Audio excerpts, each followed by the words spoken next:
गांव के किनारे एक पुराना सुनसान घर था। वह घर बरसों से खाली पड़ा था और गांव के लोग उसे भूतिया मानते थे। कहते थे रात में वहां अजीब आवाजें आती हैं। लेकिन 10 साल की रुचि को डर जैसी कोई चीज महसूस नहीं होती थी। वह साहसी और जिज्ञासु स्वभाव की लड़की थी। एक दिन वह अपने दोस्तों के साथ खेलते खेलते उस पुराने घर के पास पहुंच गई। घर की टूटी खिड़कियों और जाले से ढके दरवाजे को देखकर दोस्त डर गए और वापस जाने लगे। लेकिन रुचि वहीं रुक गई।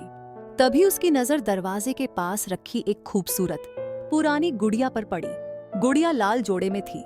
उसकी काली आंखें चमक रही थीं और उसके होंठों पर हल्की मुस्कान थी। रुचि ने गुड़िया उठाई। उसके दोस्तों ने उसे मना किया, इस गुड़िया को मत छू, यह भूतिया हो सकती है। लेकिन रुचि हंसते हुए बोली, अरे ये तो बस एक गुड़िया है, देखो कितनी प्यारी है। वह गुड़िया लेकर घर आ गई और उसे अपनी अलमारी में रख दिया। उस रात रुचि को महसूस हुआ कि कोई उसके कमरे में धीरे धीरे चल रहा है। उसने आंखें खोली, लेकिन कमरे में कोई नहीं था। उसकी नजर अलमारी पर पड़ी। गुड़िया वहीं थी, लेकिन ऐसा लग रहा था कि उसकी आंखें उसे घूर रही हैं। शायद मेरी आंखों का धोखा है, उसने सोचा और सो गई। लेकिन आधी रात को फिर कुछ अजीब हुआ। किसी के हंसने की धीमी आवाज सुनाई दी। वह घबराकर उठ बैठी। इस बार गुड़िया अलमारी पर नहीं थी, वह बिस्तर के पास फर्श पर बैठी थी। उसकी मुस्कान और गहरी हो गई थी।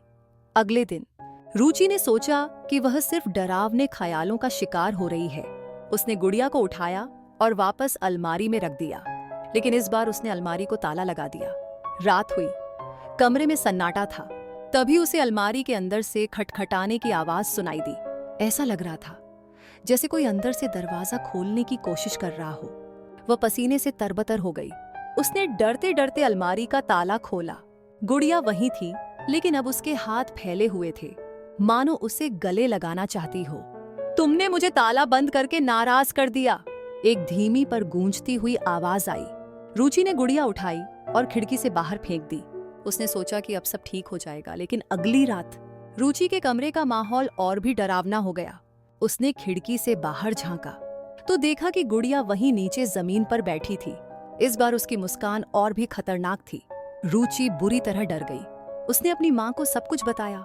माँ ने कहा, यह सब तुम्हारी कल्पना है, वह बस एक गुड़िया है। लेकिन उस रात जब सब सो रहे थे, कमरे में फिर से किसी के कदमों की आहट हुई। रुचि ने लाइट जलाई तो देखा कि गुड़िया अब उसके बिस्तर पर बैठी थी। गुड़िया ने धीरे से कहा, तुम्हें लगता है तुम मुझसे छुटकारा पा सकती हो? रुचि चीख पड़ी। उसकी चीख सुनकर उसके माता पिता भागते हुए कमरे में आए। लेकिन जब वे अंदर पहुंचे तो गुड़िया गायब थी। अगले दिन रुचि ने उस गुड़िया को गांव के तालाब में फेंक दिया। लेकिन कहते हैं उस तालाब के पास रहने वाले बच्चों ने भी उस गुड़िया को कई बार देखा, और जब भी कोई बच्चा उस गुड़िया को उठाता, अजीब घटनाएं उसके साथ होने लगती। इसलिए गांव में एक कहावत बन गई, पुरानी चीजों को छेड़ना मत, क्योंकि हर कहानी का अंत सुखद नहीं होता।